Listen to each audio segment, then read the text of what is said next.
Assalamualaikum warahmatullahi wabarakatuh. Ya, semoga kita senantiasa mendapatkan limpahan rahmah sehingga bisa belajar dengan baik pada kesempatan kali ini.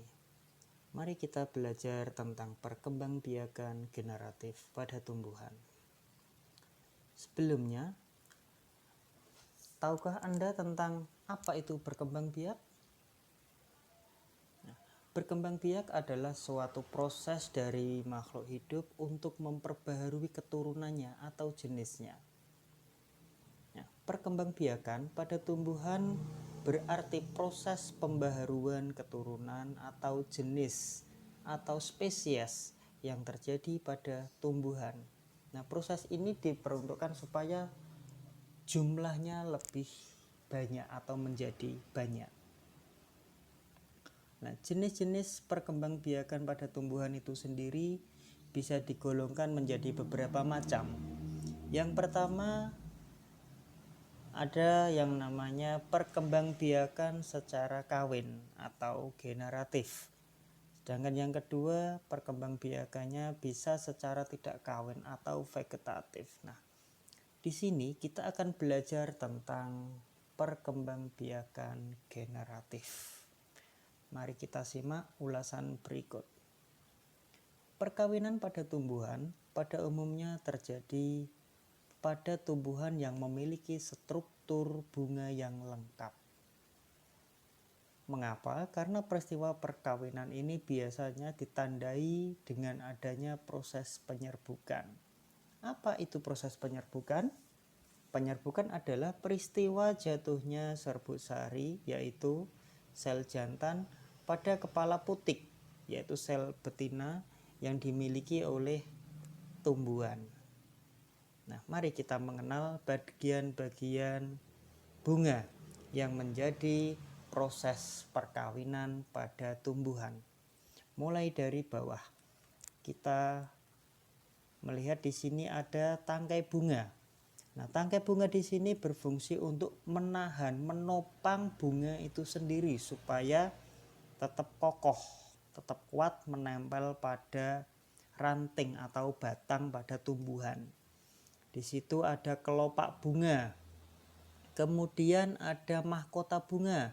Biasanya mahkota bunga di sini bisa memiliki warna-warna yang cerah ataupun warna-warna yang gelap. Yang membuat indah pada bunga ini namanya adalah mahkota. Sedangkan ada bagiannya lagi yang di dalam bunga itu sendiri ada kepala sari, ada benang sari, ada kepala putik, dan ada tangkai putik. Dan yang paling dalam itu adalah bakal biji. Nah, seperti kita ketahui di awal bahwa proses penyerbukan adalah peristiwa jatuhnya serbuk sari pada kepala putik. Jadi di sini benang sari atau serbuk sari ini akan runtuh, ya, akan jatuh. Nah, ini penyebabnya bisa berbagai macam. Bisa juga disebabkan oleh angin, bisa juga disebabkan oleh hewan atau disebabkan oleh manusia ataupun alam itu sendiri. Ya, biasanya tumbuhan-tumbuhan yang penyerbukannya dibantu oleh angin ataupun manusia ini memiliki ciri khusus tersendiri. Misalnya, untuk proses penyerbukan yang dibantu dengan angin, biasanya ini memiliki tangkai sari, ya, tangkai sari ininya lebih panjang. Kemudian serbuk sarinya akan mudah runtuh, ya, atau luruh, mudah sekali jatuh sehingga bisa berterbangan hanya dengan terkena angin. Ada juga yang memiliki nektar, memiliki pancingan nektar. Supaya apa? Supaya ada kumbang ataupun lebah ataupun kupu-kupu mendekat sehingga bisa menggerak-gerakkan tangkai sarinya atau benang sarinya supaya jatuh pada bagian kepala putik. Nah, ketika jatuh benang sari ini kepada kepala putik, maka terjadilah proses yang disebut penyerbukan. Ya.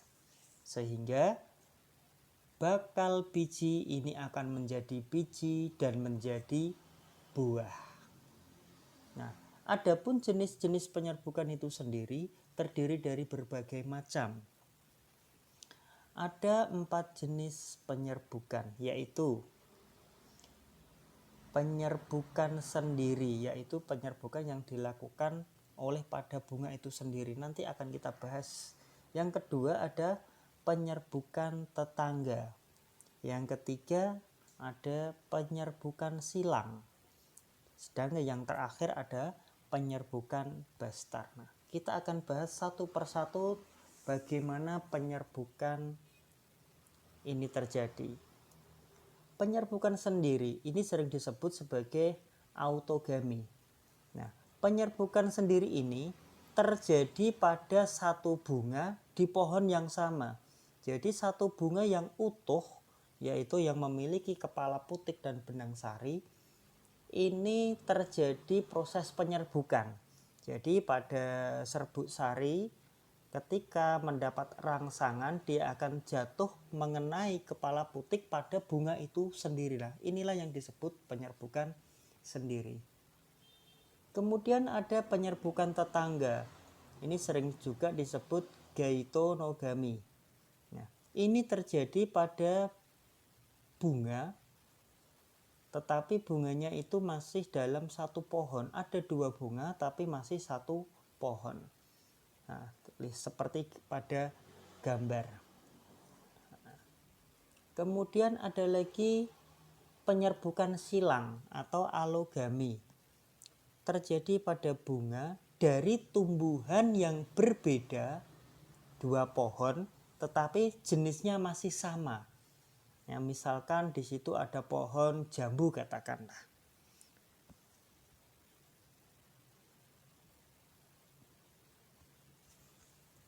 Pohon jambu di sini ada jambu kristal. Keduanya ada jambu kristal karena letaknya bersebelahan, maka ketika ada angin, maka serbuk sarinya dari pohon yang satu akan terbang.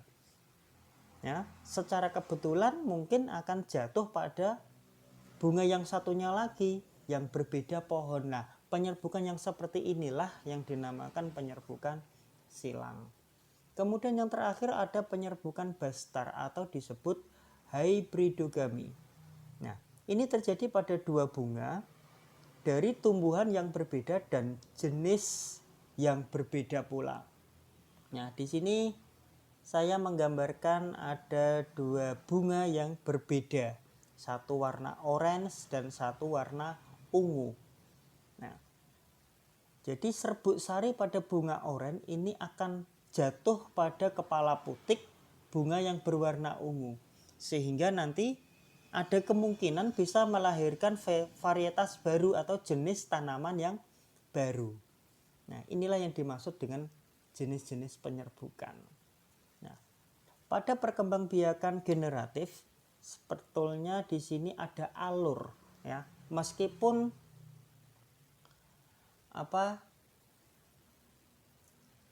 proses perkawinannya melalui bunga, tapi di sini untuk pertumbuhannya nanti akan lewat biji. Jadi di sini akan kita gambarkan sebuah alur perkembangbiakan dari generatif itu sendiri. Jadi alurnya seperti ini. Ada satu tumbuhan, katakanlah ini tumbuhan induk. Kemudian tumbuhan induk itu tadi berbunga. Setelah berbunga terjadilah proses yang namanya proses penyerbukan.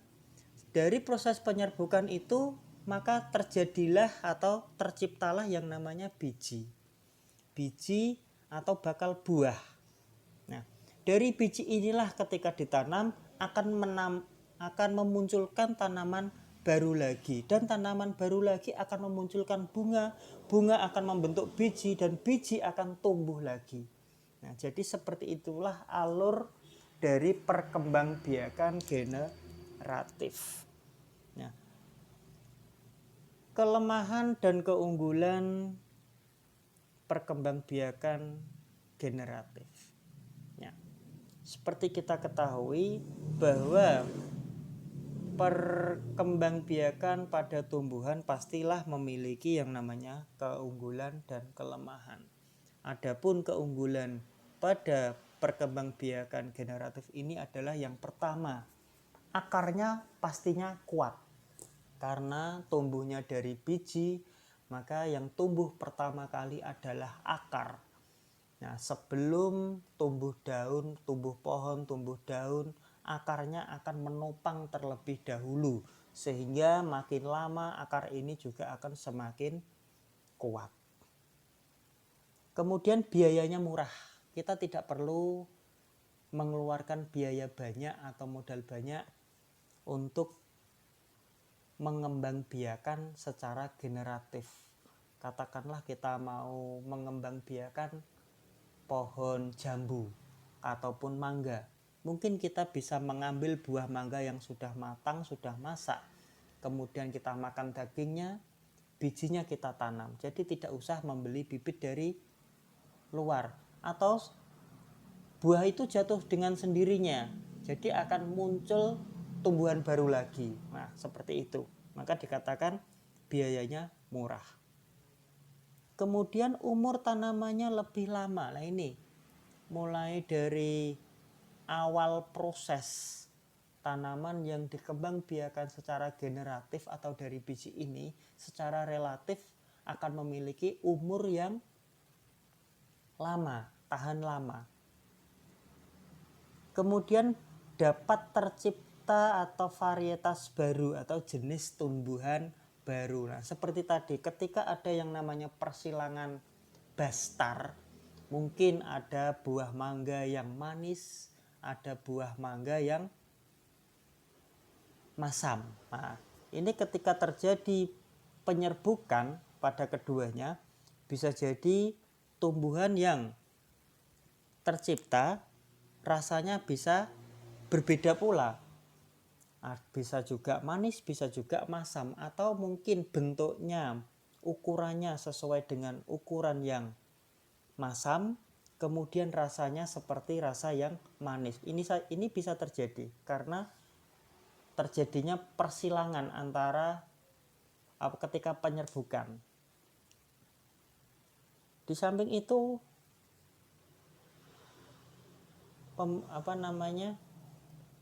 juga memiliki kelemahan pada perkembangbiakan generatif ini. Yang pertama yaitu waktu pertumbuhannya lebih lama, ya jelas sekali.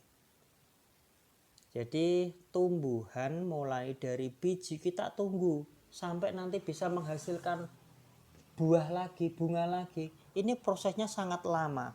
1 tahun, 2 tahun belum tentu tumbuhan itu nanti bisa berbuah atau bisa dikembangbiakkan lagi secara generatif. Jadi waktunya cenderung lebih lama. Kemudian tanaman baru yang terbentuk itu belum tentu sama seperti induknya. Seperti saya katakan tadi, mungkin mangga yang manis dengan mangga yang masam. Bisa jadi mangganya ukurannya sangat kecil dan rasanya juga masam. Atau bisa jadi buahnya besar tapi juga masam. Jadi belum tentu keunggulannya itu sama seperti dengan induknya. Kemudian yang ketiga, varietas atau jenis baru ini belum tentu lebih baik. Jelas ini belum tentu baik dari induknya. Dan yang terakhir adalah kualitas tanaman itu bisa diketahui setelah berbuah. Ya, waktunya sangat lama. Nah, ini adalah sedikit penjelasan tentang perkembangbiakan secara generatif. Terima kasih.